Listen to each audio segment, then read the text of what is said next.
আসসালামু আলাইকুম বন্ধুরা, সবাই কেমন আছেন?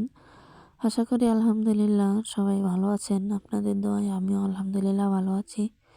তো কিছু কিছু মানুষ আছে রোজা নামে উপোস থাকে, তারা রোজা করে কিন্তু নামাজ কালাম, আল্লাহকে ডাকা, আল্লাহকে স্মরণ করা কিংবা আল্লাহকে ভয় বলে কোনো কিছুই থাকে না তাদের।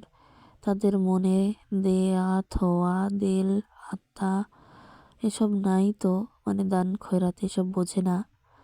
কারণ দান খয়রাত দেওয়া থোয়া নেওয়া, মানুষের সাথে ভালো ব্যবহার, ভালো আচরণ এসব সব তার ফ্যামিলি থেকে আসে, তার পরিবেশ থেকেই।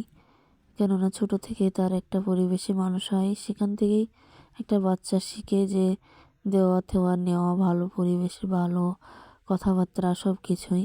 তো তাদেরকে যদি হাজার বলা যায় কিংবা শেখানোর চেষ্টা করা যায়, তারা কখনো কিন্তু সেই সব শিক্ষা পরবর্তীতে শেখে না।